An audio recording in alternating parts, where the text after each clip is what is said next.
le canton de Momé, nous avons l'habitude de prôner la cohésion sociale. Cette cohésion sociale œuvre pour le développement de notre milieu et dans cette cohésion sociale, nous ne laissons pas à marge, je ne dirais pas la population la plus déprimée, mais nous prônons également l'inclusion sociale. Donc le groupement Yayira est né dans le canton de Momé qui rassemble les jeunes dames, les femmes, les filles du canton de Momé pour œuvrer dans le sens du développement. Je dirais que ce groupement qui est né n'est pas né dans la nature. Ça s'est basé sur certaines vertus, certaines potentialités de notre canton. Comme vous le savez, la préfecture de Vaud, c'est une préfecture par excellence de culture de manioc et de palmiers à huile. Donc le groupement du canton de Momé qui est né a pris deux de ces potentialités, à savoir la préparation et la vente d'huile de palme, la culture du manioc et la fabrication, la farine du manioc communément appelée gari. Donc ce groupement que nos mamans, nos bonnes dames ont eu l'éclairage de mettre sur pied a suscité notre curiosité et nous voulons les accompagner. Les accompagner dans le sens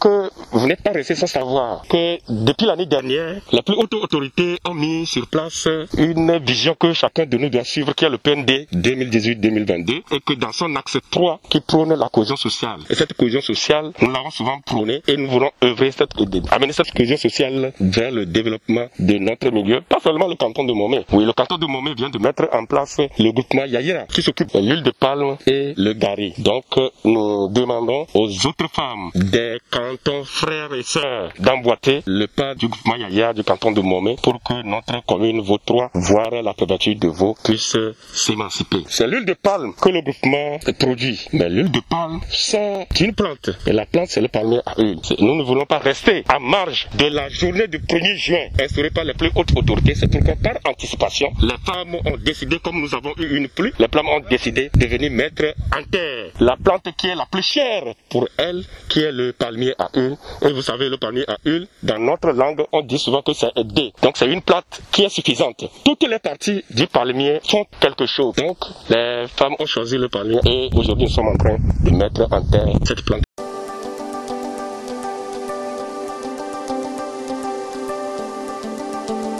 Le projet de la fabrication du gari et du palmier à huile, donc ils ont écrit le projet qu'ils ont soumis au projet PNPR. Donc le PNPR a donné un accord favorable et bientôt leur responsable va aller à une formation et dès le retour de la formation, le projet va être financé. C'est un projet à hauteur de 4 millions et le groupement même a mis à la base 1 500 800 et le projet va compléter, le projet PNPR va compléter pour que les activités soient allégées pour ce groupement et pour que ce groupement s'émancipe dans le canton et dans la préfecture. Tous les cantons du canton de Momé sont derrière elle. Donc on leur donne des conseils et nous sommes sûrs que ce projet ne va pas tomber dans l'eau parce qu'ils n'avaient pas le financement. Elles évoluent. Maintenant qu'ils ont le financement, ce n'est pas ça qui va faire qu'elles vont baisser les bras. Donc le conseil que je vais leur donner, c'est de redoubler d'efforts, d'être plus solidaires qu'actuellement. Et il n'y a pas que ces activités de ce groupement. Il y a d'autres activités connectées pour quand même essayer de consolider leur groupement.